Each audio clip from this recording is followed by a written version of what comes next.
All right, we are live. Okay, well, welcome everyone to another Facebook Live with Dr. Nelva Bryant. I am Greta Russo, and this is Dr. Bryant. Dr. Bryant, please introduce yourself to everyone. Hi, everyone. Thank you for joining us today. I'm Dr. Nelva Bryant. I'm a veterinarian and I work in the airline industry. I'm on staff with Delta Airlines and I was brought on to help review and revise the policies of animal transportation. And they are so huge, folks. Regulations. If you go to an airline and they have a policy in place, trust me, it's supported by a regulation. So actually, the policy you might think, oh, doesn't matter. It's important, and you must comply as a animal shipper or pet shipper, what have you. So just wanted to share that with you. There's a bunch of regulations. CDC has their new regulations for dog importation. There's bird welfare regulations that came into effect in 2023 that shippers of commercial birds or pet birds have to abide by. Goodness. Trust me, it goes on and on. USDA animal also, besides bird welfare, that's under USDA. USDA have other regulations for animal welfare. But that's why I'm there to ensure compliance with all of these regulations, and they are important for the safety and welfare of animals during transport. So that's what I've been doing with Delta for these past few years. Aside from that, I developed When Pets Fly. It was my way of sharing information that because of the position I have, sharing information with pet owners and other animal transporters regarding the transportation of animals. And we found out actually, our recurrent guest here we're going to have today is Rachel Rogers. We found out with talking to her, a lot of the as far as preparation for pets, getting your pet prepared for air travel. Gosh, there's similarities with zoo animals being transported as well. And then you find it other animal species. There's similarities there. So with the When Pets Fly Facebook Live events, I feel it's an opportunity to kind of share this information to all all, as I say, stakeholders in the animal transportation industry. So that's what I've been doing for these past few years. Greta's my right hand. Greta, please introduce yourself. And actually, this was her idea. I don't know if you guys realize or know, I'm actually deep down a kind of a shy person, kind of an introvert, but I do feel strongly about this, and that's why I'm stepping forward into this sector to share information about animal transportation. But Greta, please introduce yourself. Sure. Welcome, everyone. My name is Greta Russo, and I have been working with Dr. Bryant on her marketing and getting her message out there, and definitely bringing on all of our great guests that have been with us. I think we've been doing this for about 3 years now, and a lot of them continue to come back, like the young lady we have today, but which is like family. So it's always fun to bring our repeat guests as well as new guests to be able to provide different aspects to animal transportation. So that's what I do. But this, I think, well, today is the 21st. So is today the first day of spring, or did that already happen? I thought it was I, the 21st of the I month. have no idea what it is, to be honest with you. All I know is we recently had a spring forward and lost an hour, and just, catching up with that and everything. So I guess it's all the time frame. But no, I have no idea. I'm sorry. Has spring started or Well, not? Well, I think it's today, or at least it was this week. That much I know. Right. And, a lot of people are thinking and making plans about traveling with their pets. This is that time. So there's a lot of, there's so many steps, Dr. Bryant. Yeah. And, even though I think we continue saying it every week, which is a great thing, but especially now that people are in the beginning of it, I think we should kind of remind everyone. So number one, if you're making any plans for this year, you want to make sure that your pets are comfortable and acclimated in their crates, and not only that your crate is has the travel requirements needed to go on the trips. So Dr. Bryant, can you share with people about some of the requirements for crates that need to go into cargo? Yeah. If they're being transported by cargo, all animals, and this is going to be your dogs and cats and any other animals, zoo animals, what have you, or even research animals, they have to be in a container that complies with the current version of the International Air Transport Association live animals regulations. They have a manual basically that tells you the container requirements and specifications for these animals when they're being transported by cargo. So great manual for our pet owners. Actually, it's kind of interesting that, I mean, it's a manual. They update it on a yearly basis, and it's about $300. But guess what? The section that we need for pets, definitely for pets, dogs and cats, is readily available online. You can actually find a link. And Greta, maybe we could put that somewhere for them so they can have that as a resource where you can get the specifications. Sadly, though, we have the specifications are there. The sadly thing that I'm talking about is the fact that a lot of the crates on the commercial market that are advertised as being airline compliant, they actually are not. They don't comply with the IATA standards that I mentioned. So the crates that you buy, say in your Walmart, PetSmart, or what have you, you would have to modify it to meet the specific requirements. And you wonder why, what difference does it make? It's for the safety and welfare of your pet during transport. And I would imagine if you're transporting them, you want them to be in the safest containment possible. And that's what you'll get from an IATA compliant crate for your pet. Now, more than that though, now, I don't want you to just buy that and then the next day put your dog or cat in and think they'll be perfectly fine. That's bad, because a lot of times they'll try to break out of it because they've never been confined. So as Greta said, they have to be acclimated to being confined. That means buy that shipping container well in advance. Who knows? It might take a month, 6 weeks. I don't know. It depends on your pet, but you get them acclimated to being confined in there so that they don't want to break out. It's like, it would almost be like their little den or their little safe haven, and they're comfortable being inside. Then for transport, they're perfectly fine. And there's other things too. You want to make sure they're healthy. Talk to your veterinarian. More than just getting a so-called health certificate or a certificate of veterinary inspection for travel, you want to have your veterinarian review their medical records and medical history to determine if they have any underlying medical conditions that can be exacerbated during air travel. You don't want to transport a pet that has some underlying condition of heart disease, lung disease, or diabetes or something. You don't want them being transported because it's stressful for them, and those conditions can get worse, can get exacerbated during transport. And I always say this, it's almost the same as, God forbid I had a heart condition or something like that, and my doctor told me you should not fly. Well, I bet you, I'm not flying because of their advice. And you need to start listening to what your veterinarian says about the health and welfare of your pet, the medical history, to determine if traveling is in their best interest. And I would even say that I know I focus a lot on going by cargo, but even in cabin. So transport by air in general, make sure your pet is medically fit and sound for air travel. Talk to your veterinarian about that. Yeah. Just to back up for a second. So number one, it cannot be any regular veterinarian. You have to go to an accredited veterinarian to complete a pet health certificate. So it can be anyone that you choose within your state, but again, and it can be your veterinarian if they're accredited. But again, it has to be an accredited veterinarian that completes those forms. Secondly, let me add one thing. Let me interject 1 quick second. For that health certificate, that is a legal document. It's a federal document. So a health certificate on letterhead from your veterinarian, not sufficient.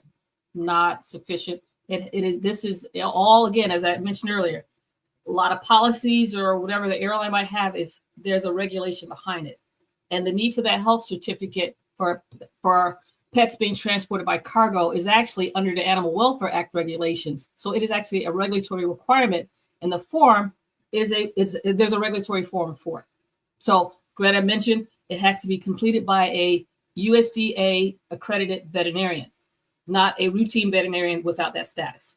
So, okay, go ahead. Sorry. No, and then for crates, We actually have the link on our website in one of the preparatory blogs that we have on there.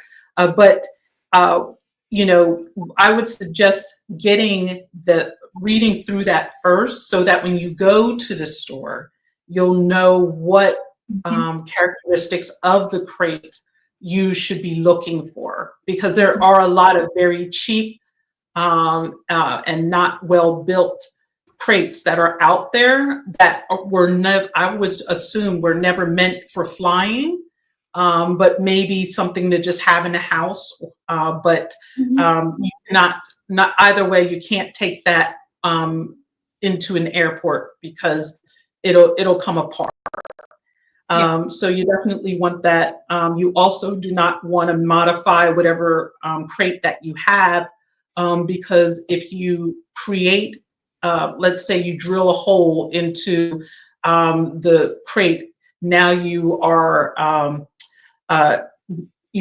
upsetting or diminishing the consistent content of that crate, and you're creating cracks and things that you might not see, and that'll put it more in danger.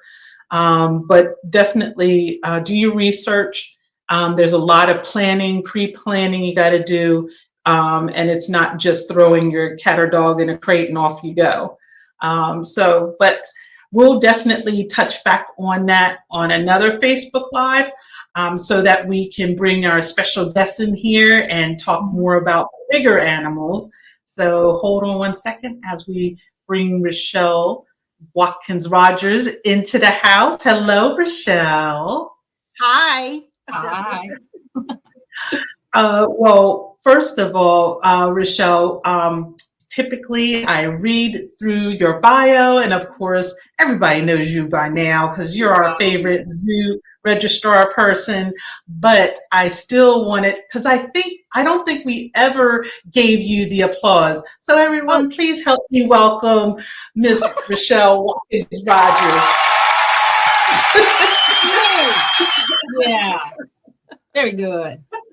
Yeah, Rachel, you've been with us probably. You've been the returning guest with the most times returning with us. I think you've been with us at least 4 or 5 times. It seems like, because we enjoy the conversation. We love your content, and everything you share is really valuable, and we just like you. That's all. So, You're too sweet. Yeah, so I love doing these too. Rachel, please, people who have not seen you here, please introduce yourself and what you have done and what you do now. Sure. So I'm retired now since 2021, but before that, I worked for 53 years in zoological institutions. So I worked everything from animal care to supervisory. I was a mammal curator in one facility. I was a stud book keeper. I had the Cuban Amazon parrot stud book for 10 years. I participated in scientific advisory groups, writing documents about records protocols, and I'm still doing a lot of the things that I used to do in retirement because I want to give back to the community. And I even have sessions at conferences where people that I'm lucky to have in my panel, Dr. Bryant, federal agency personnel, to give from the horse's mouth what the regulations mean, or because I can stand up there and say whatever, and it's not the same as coming from the regulatory agency. So I've maintained all of those relationships and contacts for the pro bono work that I've been doing in retirement.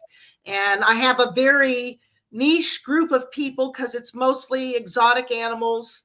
I don't really do any domestic animals unless it's, during hurricane season and I'm helping a dog. You never know. An animal is an animal, but my particular skill set deals with animal records, animal permits, and shipping logistics. So those three things are not always readily available to people that are in the private sector or not involved with a big organization like the Association of Zoos and Aquariums or ZAA. There's another group called the American Zoo and Aquarium Association, and they also have training programs and deal with the regulations and such. So it's a lot of behind the scenes work that when people go to the zoo, it's like there was a post on Facebook from Ron McGill, who's the Goodwill ambassador for Zoo Miami. And I worked with him for a long time, even when he was a zookeeper at Crandon Park Zoo. And he posted a physical or a health check on one of the cheetahs that we imported in 2012.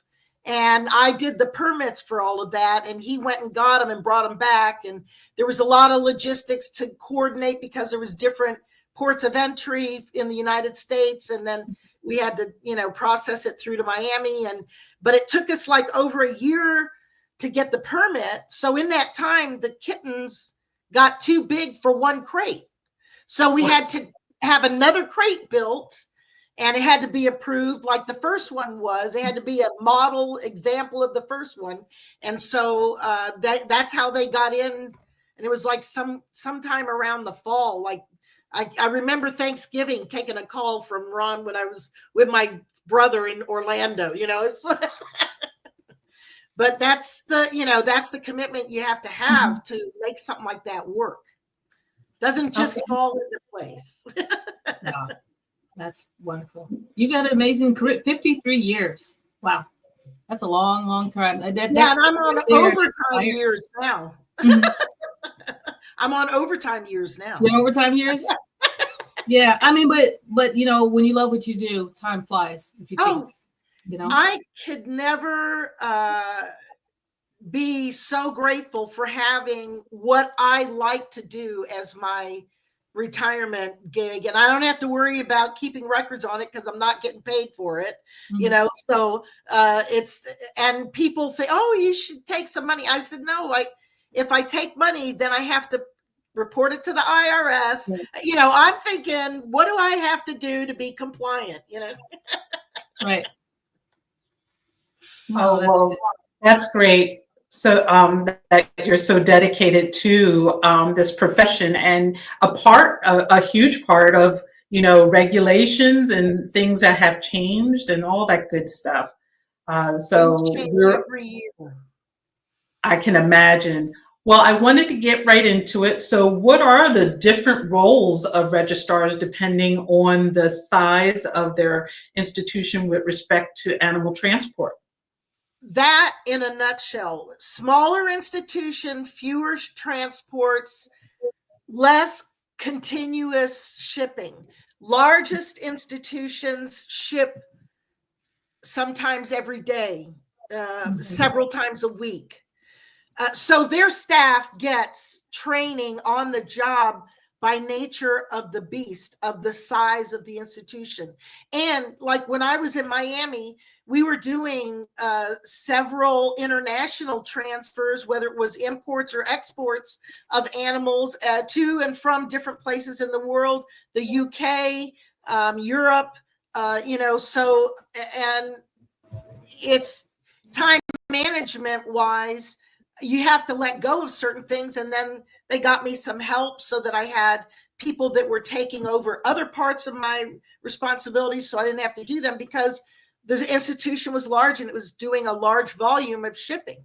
So that dictated having a specialist in different areas. So that, so I was the registrar role. So that was the paperwork, the document management, the permits, the ensuring everybody had whatever approvals they needed so that I could put it with the file, maintaining that file, knowing what we needed to do to be compliant. That required a lot of back and forth with either customs brokers or federal agency staff, and things change not only from the standpoint of the document you fill out sometimes annually, depending on what's going on, to also the interpretation of the regulations.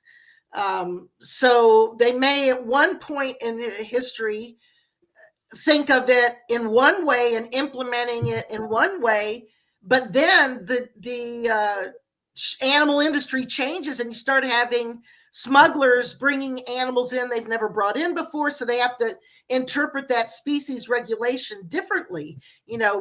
Protecting them in the wild means something totally different when nobody's poaching and smuggling than it does when they are. So it's interesting you say that, because a lot of the regulations were written many, many years ago, and then things have changed, and I don't know what's going to make them change to the regulations to current times, but that's the problem with a lot of the regulations. They were written at a time. I'll just give one example, is the CDC's dog importation regulations. Initially when they were written, I think it was maybe, oh gosh, I used to remember the exact date. I think it was the 60s. It was initially written, and people weren't people transporting dogs internationally coming in. That wasn't happening that often. But then years go by, and you've got breeders shipping, dogs coming from other countries to the U.S. You've got rescue organizations coming in. You got people that now are able to transport more. So, you're trying to apply a regulation that was in the 60s, and it's changed. So I don't know what it's going to require them to, CDC updated theirs now, but for other regulations, U.S. Fish and Wildlife Services, all those other ones, when are they going to update them for current times? Just a thought. So the whole existence of USDA and the Animal Welfare Act started with a dog that was stolen from a family and sold to a research facility. And so there did not exist the checks and balances of proving ownership, having a document to transport that animal and say if it was in good health or not. There was nothing like that. So you're right, things change because now we're not shipping diseases all over the place because they get checked before they get shipped, So it was because of the actions of that family that was changed. So there's all along been like children and animals were the first reasons for making welfare laws or regulations. And it was because they can't be responsible for themselves. If they're taken in the hands of someone else, you are then responsible for them. And when you hand them off to somebody else, and if there's an agreement that needs to be in place, say you're hiring somebody, they have to sign a contract and agree to all of those requirements. And you have to know where your animal is at all times and what condition they're in. If they're dead, you should find out right away so that you can make arrangements if there's, say, a special genetic reason why that animal is so important and needs to be preserved, or its carcass for, either a breeding population. A lot of the work that registrars do ends up becoming part of the animal's record. And in that, it becomes part of the conservation and study of that animal, the breeding of that animal, all, behavioral, physical, diet, all of those things that are put into the animal's records. So it becomes part of a global database that's managed by this nonprofit organization called Species 360. And it's a global, real-time, web-based records keeping system. There are also some other groups out there that work with a company called Trax, which started out of the Denver Zoo. And then there's Animal Care Software, which started from the husband of a zoo director. I'm David Clevens. I mean, there's just so many stories of how people try to meet compliance and have good records. And, you have to have somebody to manage all that stuff. You have to have somebody that takes care of that. It's like having the CPA of your animal histories. So that's really important when it comes to compliance and animal welfare, that, showing the diet before the animal gets there. Mhm. Sometimes that zoo is getting an animal for the first time, and they have to have somebody check out where it's going to be held, what diet it's going to eat, if it needs fresh browse. You have to arrange for that if you live in a climate where every winter everything dies. Koalas can't stay in northern climates unless they have a source of eucalyptus. That's all they eat is eucalyptus. So all that planning and logistics isn't just the upfront part, is the part that takes the longest for a zoo or a major, shipping institution. And then the end is the shortest part, getting the animal out to the airport, getting it on the plane, and Right. getting it arrive and in good condition. Right. Wow. Well, let's shift gears for a second. So how do pet parent roles differ from those of zoological animals shipments? So I think that could have two answers, because it depends on how much the pet parent transports the animal for not just veterinary visits or being shipped, but do they drive the animal to the park? Do they put it in a crate to do that? Do they drive them to play dates with other pets? Do they go to a dog park? Because that animal is going to be being transported more frequently Mhm. and would be a safer animal to ship because it's used to it. The custom. Mhm. And it doesn't view the crate as something bad. Same thing with animals in zoos, only it's a more elaborate process because you're either dealing with dangerous animals, venomous animals, animals that can harm you if you don't do something right.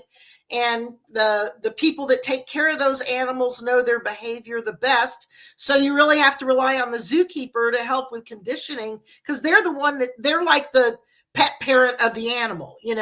They're the nurse, the attorney, the voice of the animal, and are Right. constantly looking out for the welfare of the animal. Yeah. Absolutely. So should a pet owner use or hire professionals to ship their pets? I think that also depends on the duration of time the animal's in a crate, how far they're going. Mhm. If you're moving out of state, but you've taken your dog on vacations before, that animal's probably more used to being in the crate for hours in your vehicle, and you would have climate control, you would have access to the animal.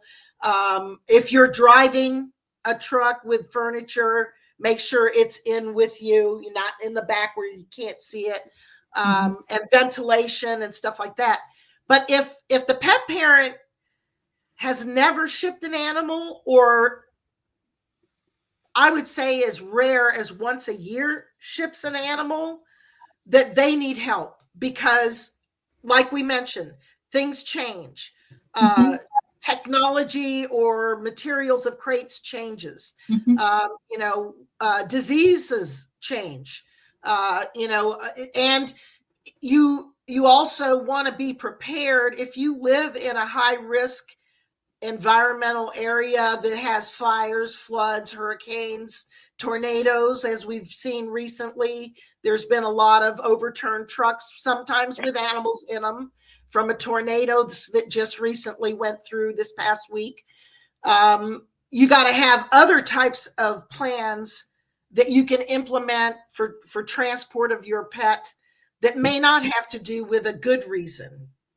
And in those times, it's not all, cut and paste. You got to respond to the animal and the environment and what's going on. And sometimes people are better off having somebody help them do that Mhm. because they don't have the experience to do it. And they may have the best intentions and think that animal is going to be fine because it loves them. But I myself have had a pet that was hit by a dog, and it was a small poodle. I went to go pick him up and he tried to bite me, and I raised that dog, so it's nothing to do with your relationship with the animal and everything to do with the environment. both ways, getting them used to being transported or in an emergency. Oh yeah. Well, in emergency, any stressful situation, they can behave differently. People have to realize that. It doesn't matter how much you love them and whatever. In a stressful situation, you might see a different change. And I've seen situations where people say, "Oh, they've never done that before." This must be something different about the situation that's making them react. Right. You know? Right. Yeah. And you know, that's where too, like the records are so important because there'll be a history there, what they did before, during, and after the transport, you know, and if the animal tends to be aggressive, that should be noted. What triggered it, how to prevent it, you know, recommendations. Maybe some special training needs to be done with the animal that's more detailed or intensive than just getting it used to being in a crate, you know, to be able to safely and humanely transport the animal. Right. And it sounds like, you know, practice would help with that, you know, to get the animal. The person and the animal. Yeah, that's why training is paramount to safely and humanely shipping an animal. If you have a staff that's a well-oiled machine and can anticipate a problem, that is the best case scenario for setting up an animal to be transported by that team. If you have constant change of staff and not constant training or shadowing, then it leaves the staff that's working on that transport less prepared or experienced to do the transport. And that's reflected in the welfare and safety of the people and animals. Mm-hmm. Yeah. And that's the same for pet parents, you know, practicing the travel with your pet in the crate and increasing over time the time it should be in a crate so it gets used to that time. And then last week, you know, Dr. Mader was even saying practicing your emergency evacuation, you know, and making sure that you as people and your pets are aligned with this motion. And so no one will be scared. Just like you do with your children for a fire drill. You have to tell them what the sound sounds like. They have to know where to go. Or if they're going to go out a window, down a ladder, they have to know how to do that. And that's preparing your kids for an emergency, a fire extinguisher, anything like that. People have to be trained to use it. You don't want to be in that situation and hope you do it right. You want to at least have pulled the pin and turned on the fire extinguisher before the first time you use it, because you're going to have a reaction, you know. Yeah, absolutely. You know, it makes me think also, another thing is something simple as far as with your pets. Make sure your pet is trained enough where if you call their name, they come to you.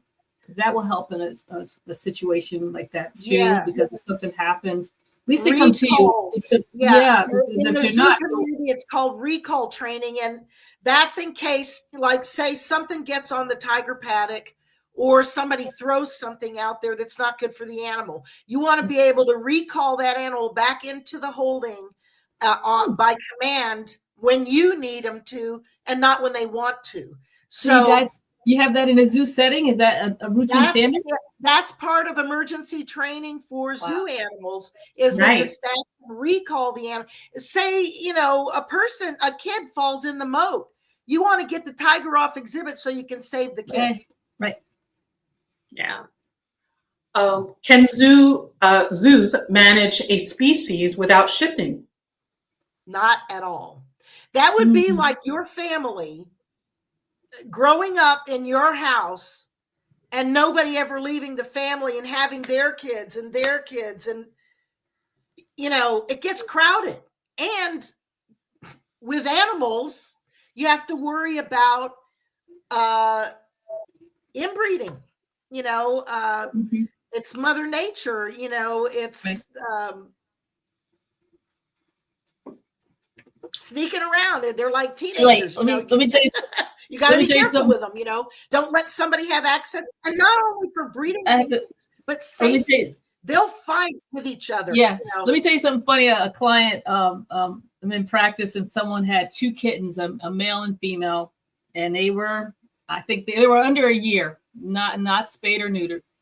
And this is start feeling. She's like, I think they're siblings. You know, the cats are siblings. She said, I think she's pregnant. I said, it's very well, she could be. She says, I can't. She said, I don't understand. Why did that happen? I said, do you think they care that they're siblings? Do you think they care? That's what's going to happen. You have to get them spayed and neutered and then move forward. But assuming that they were going to recognize that that's my sibling, I can't do that. Yeah, their animals' personal ethics are very rudimentary. Yeah. Eat, live, survive, breed, raise babies, you know. Yeah. That's funny. Let's see. Do registrars participate in animal conservation breeding programs to save a species? Yes, in many ways. Some are actually program leaders. They do stud books or lead an SSP, a species survival plan, or EEP in Europe. They're the European Union's version of an SSP. They manage the records, which are the basis of the genetics and behavioral and breeding analysis, is the relationship of the different animals. If you get one animal's parent wrong, say there was more than one option, and you put the wrong parent in there, you can change the whole genetic diversity of a whole breeding program. So, and have to change all the analysis and recommendations and breeding plan for that animal. So it's very important to record the right information. And so that's part of that. Then there are also permits that are required for that type of activity.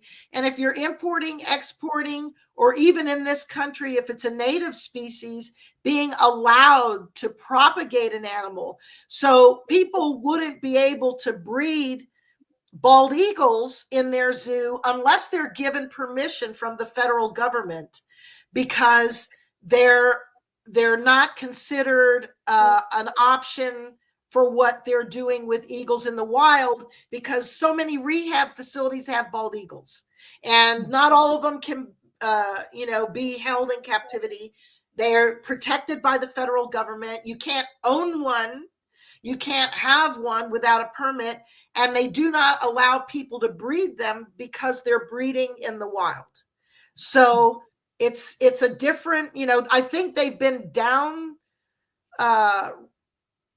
regulated, like from the standpoint of how protected they need to be, either in certain regions or globally, because they are breeding. It's just, when things happen like DDT and the chicks die, and or right now avian influenza.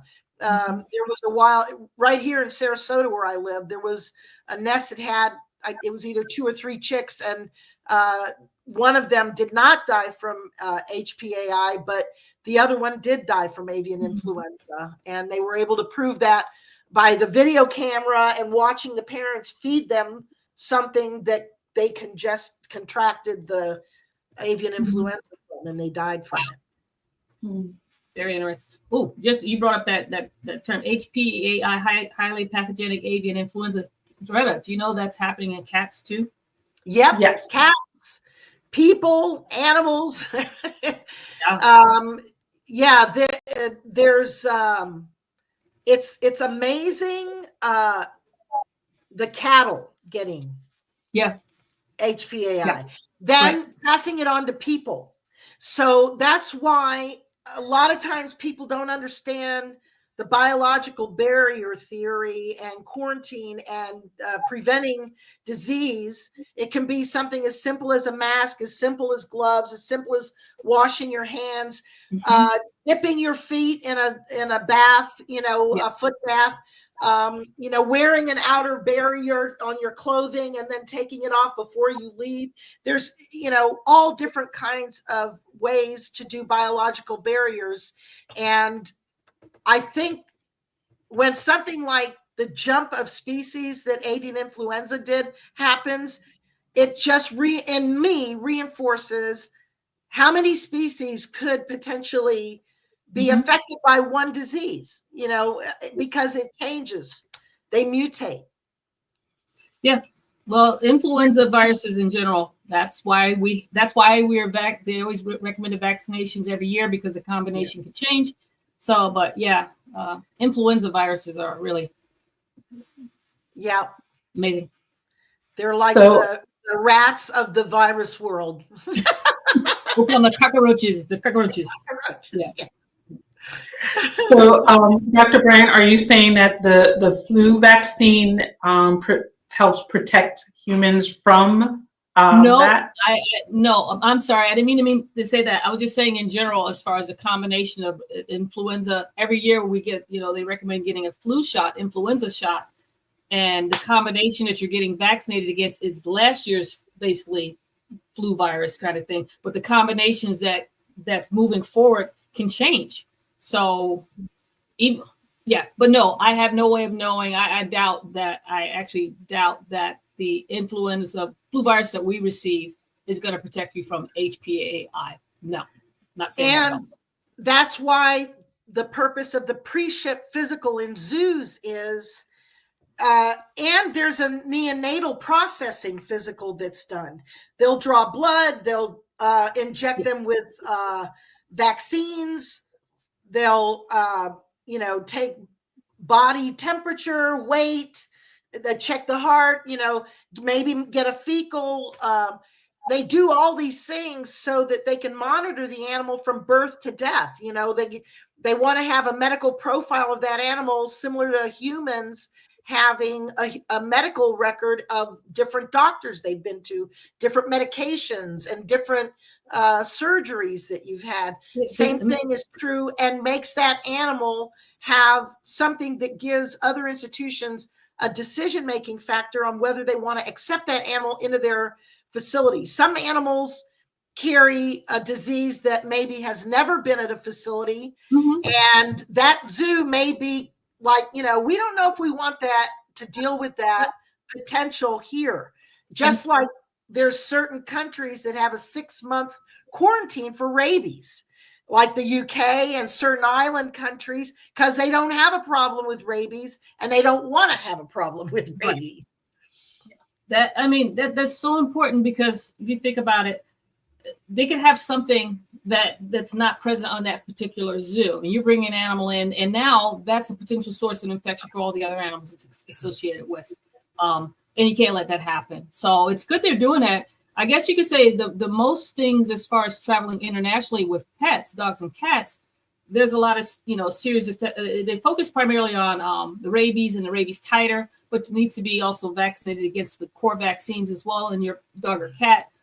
Some countries go into, I've seen in Africa, in South Africa, they have requirements for Brucella canis testing, and other things that we have it here, but we don't think about. But there's diseases that they will require pets to be tested for prior to going to that country, because I guess they don't want to have it in their country. So it's kind of interesting. You know more about it. And this is just for domestic travel. We get more into all of that for international travel. Yeah, there are some species of animals that are held in zoos that are PPQ animals. They're permanently in quarantine from the time they're imported, and you have to treat them as if they're in quarantine all the time. So separate waste collections, rakes, shovels, whatever, disinfecting. The people that work with them have to wear protective gear. And that's because it's so important to bring that species in and breed it to conserve it. That's why they go through all of that just to protect a species so it doesn't become extinct. So I think the registrar may not be involved all the way through, but they can't do the planning, they can't do the analysis if they don't have the data from the animal's history, from its record, and all of that. Wow. Okay. Very detailed. So I had a question. So of course, a lot of times when we talk about pet parents transporting animals, we're typically speaking about cats and dogs. sometimes birds. So, Rachel, I wanted to ask you, could you give tips on transporting birds, reptiles, amphibians? Because I'm thinking about researchers, breeders, transporters that might have those animals. I'm hoping they're not shipping lions and tigers, but there's probably a lot of birds and reptiles that ship. Are there things that people should make sure they do or look out for? Yeah, they might be shipping lions and tigers. If they're doing it legally and they have the proper permits, that's okay. But not on a passenger aircraft, though. Not on a passenger. No. A freighter aircraft or cargo. Yeah, aircraft. I mean, and that's up to the airline. I mean, Yeah. So that can't happen unless the airline accepts it. So then that's on them. Right. So yeah. So with zoological animals,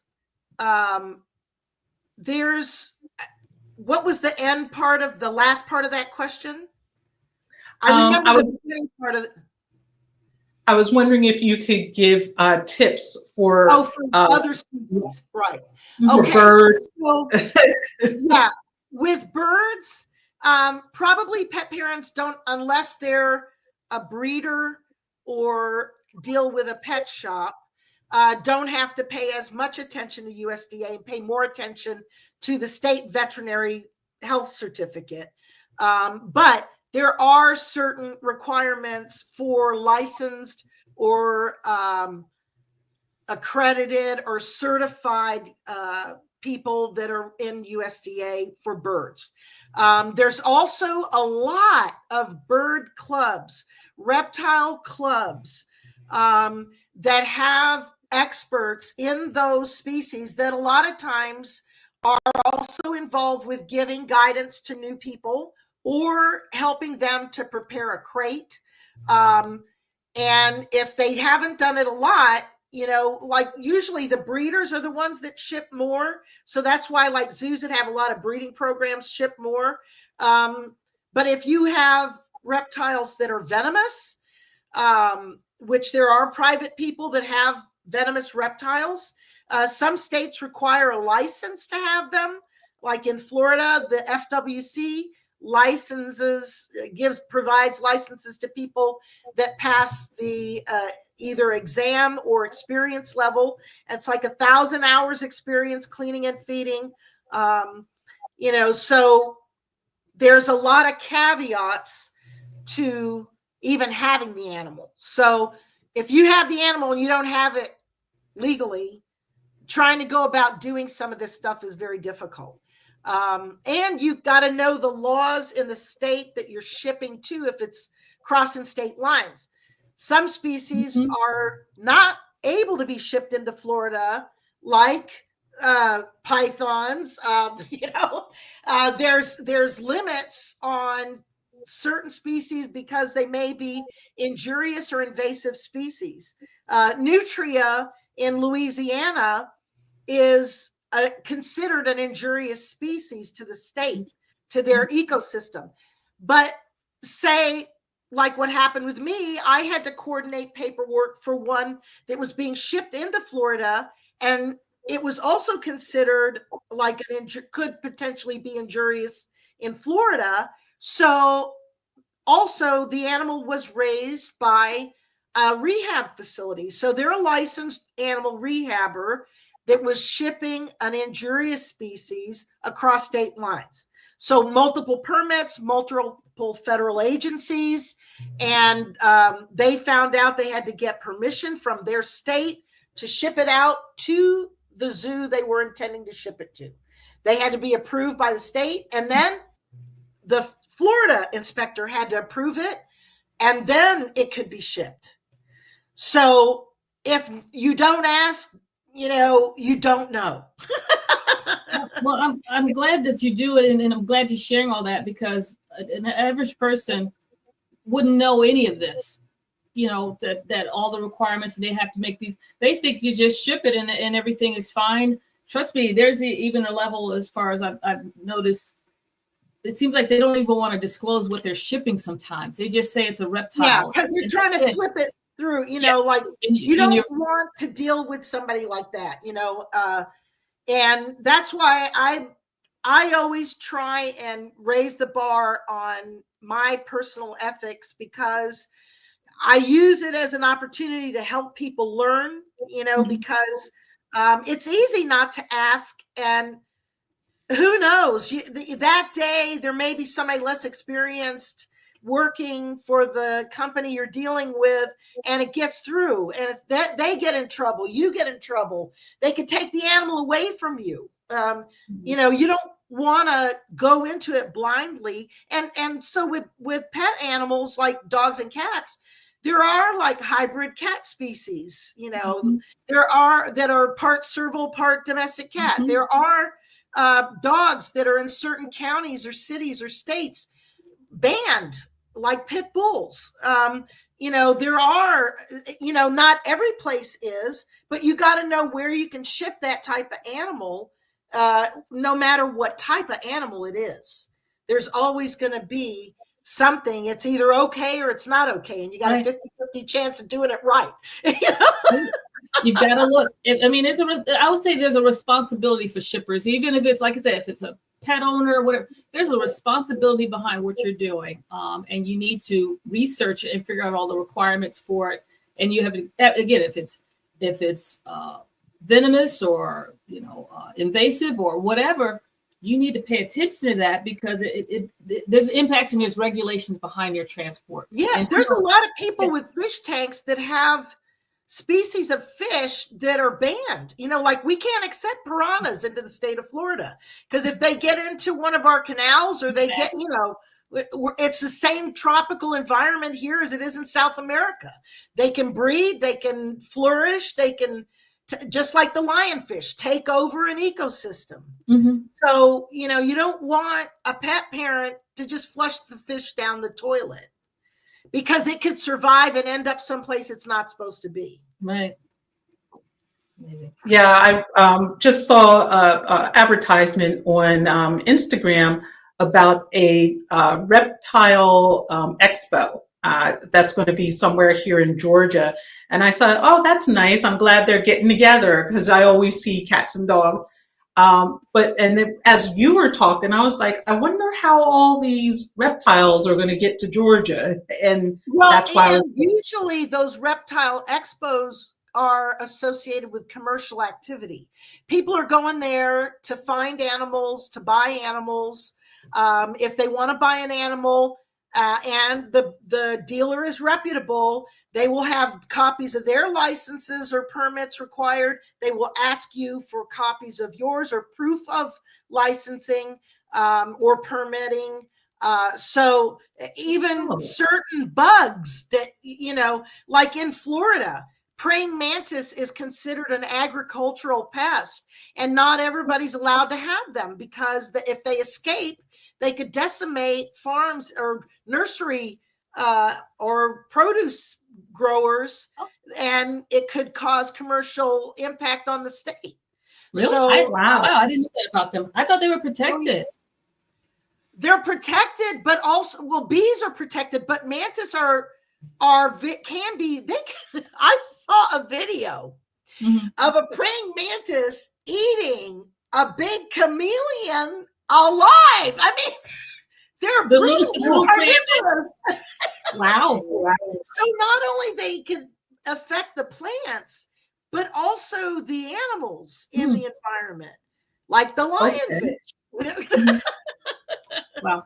It's like having a tiger where they don't have any predators. Right. If it's a natural predator, there's an ecosystem, and it's okay for that species to go into its ecosystem. So if you use butterflies at your wedding that are from the state that you're getting married in, and they are let go into the air, that's okay, because it's the same species where they come from.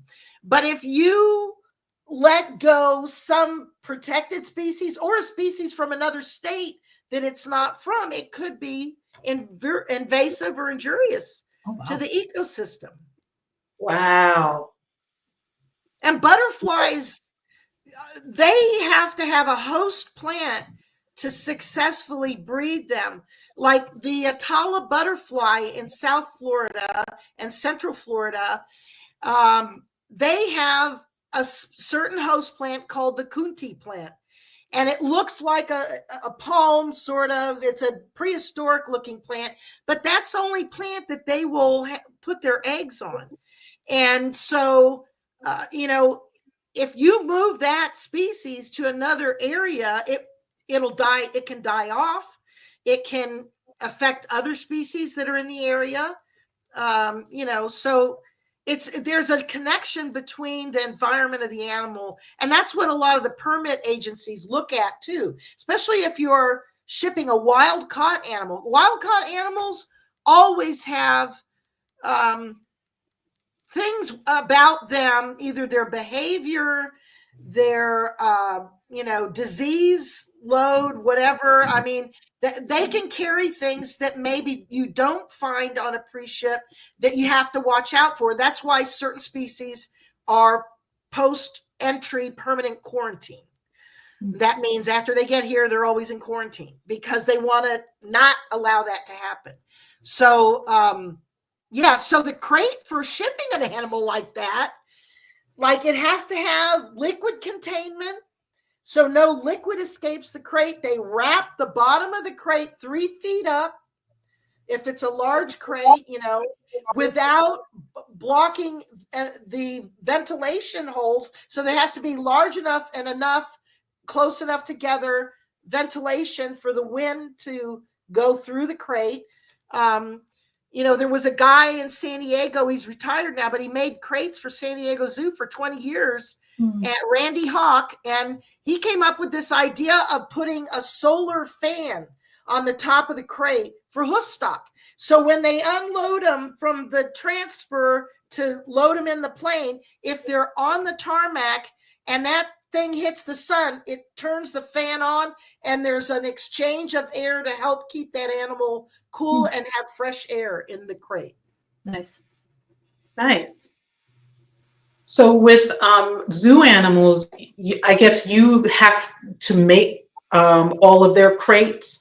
You can't just go to PetSmart and buy a crate. Yeah, no. Like each family is like, so we were importing sloths from Panama before I retired, and the IATA said you had to have a bar that traversed the inside of the crate that was 2 inches from the top, so the sloth could comfortably hang from that while it was in transport. And you had to have bedding, a certain type that the animal's not going to get dirty, but it's not going to. So sloths maybe go to the bathroom once a week. So you don't have to worry about that unless it's its time, But that had to be shown. So I had to get the crates pre-approved because we made the crates in Miami. We had to get them approved before they were broken down for transport to Panama, and then re-put together again in Panama for shipping into the United States with an animal in it. So we ship the crate empty, we ship it back with an animal in it. And it has to be the same crate, the same design, the same approval. So I took pictures of it. I even had a ruler showing the stick and that it was 2 inches from the top. All that, people would think, oh, we never did that before. That's fine. But it expedited approval. It made it a smoother process. And that's better for the animals because you're not holding them up. They already knew what they were getting when the animals were being shipped, and that our agency approved it and the airline approved it. So, it's a lot of work. Yeah. A lot of work. To say the least. And the common misconception again is that these crates on the commercial market are airline compliant. They're not. I actually, Rachel, I had someone from the zoo, which surprised me, to ask me that question. They assumed that the routine crates that are in the commercial market, since it was airline approved, they figured it was airline approved for all animals. Like, No. So that goes back to the changes in staff, training, people, and there's professional organizations like the ZRA, the Zoo Registrars Association, the AAZV, American Zoo Veterinary Association. There's it's for each special role or part of the shipping team. There's some type of professional organization, or like within the AZA, there are listservs for curators.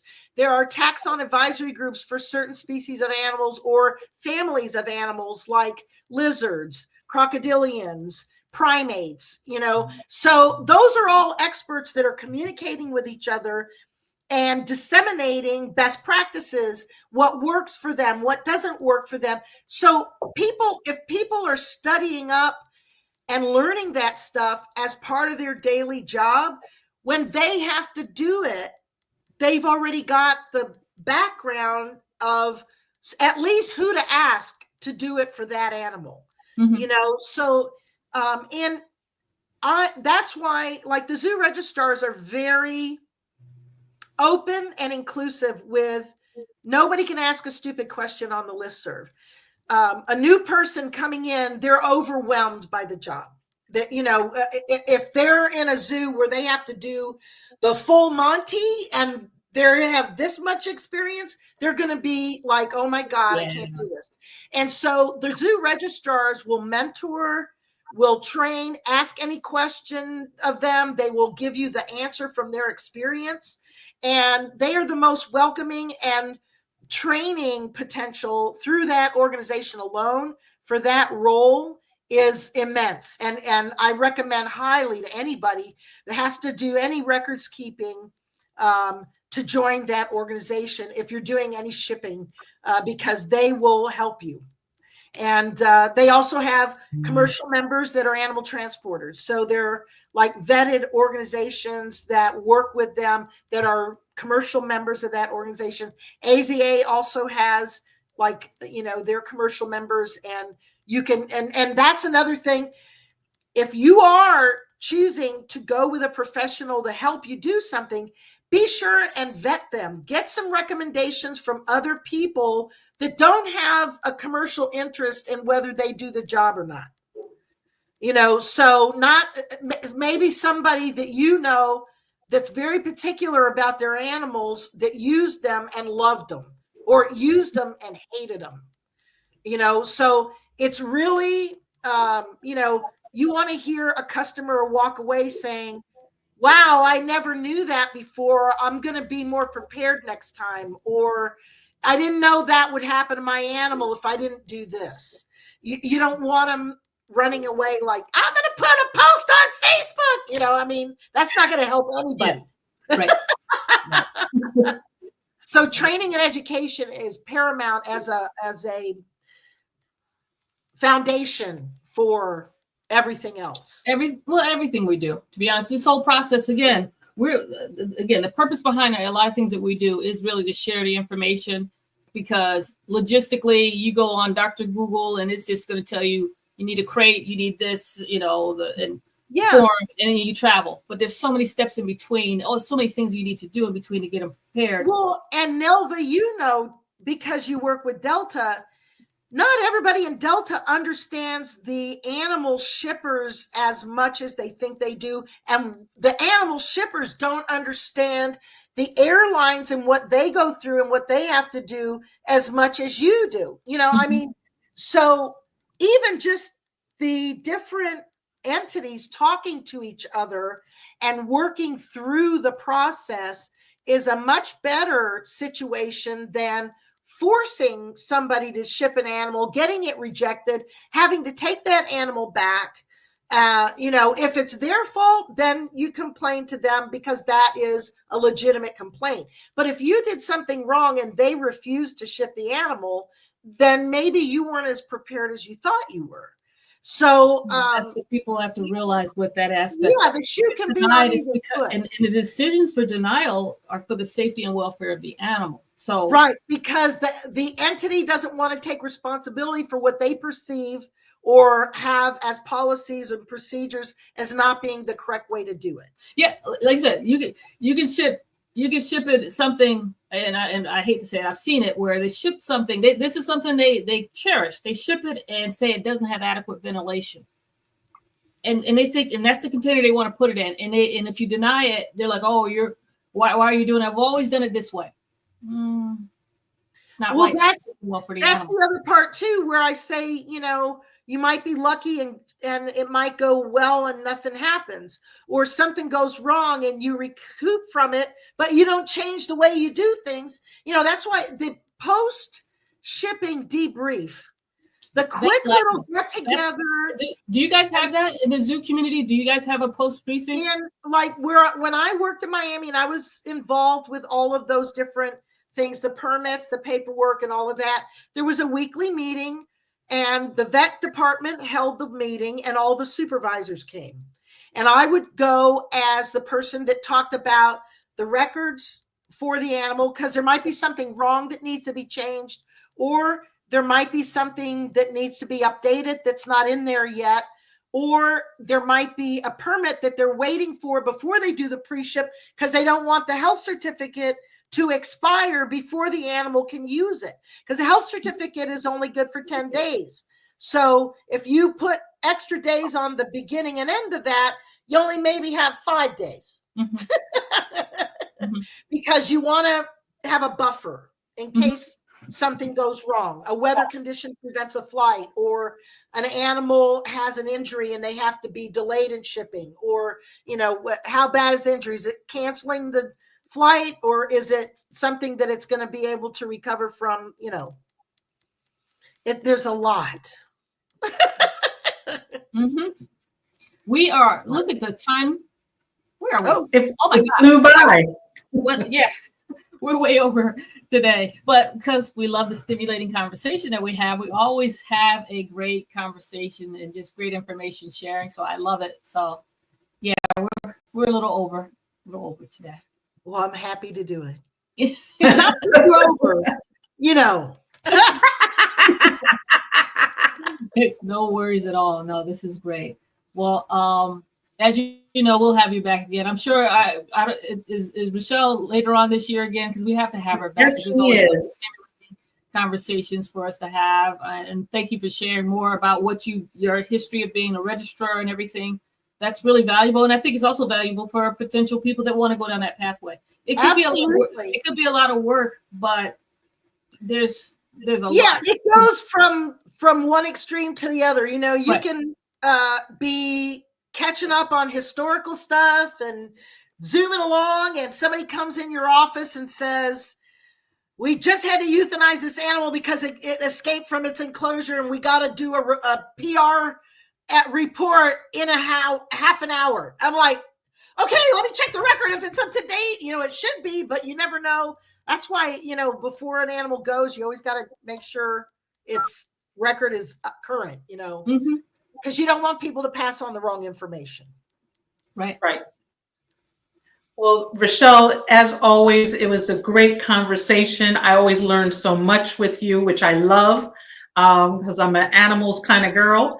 And I look forward to the next time you come back on to have more stimulating conversation with us. Dr. Bryant, is there any last things you wanted to say? No, I just want to thank you again, Rachel, and can't wait for the next time we get meet again and have a conversation. And thank you also for all the support you've given me and everything I do as far as with Delta and everything. So thank you. No problem. And Miss Rachel, is there any last things you would like to say? The only thing if you know, it's like, check it out.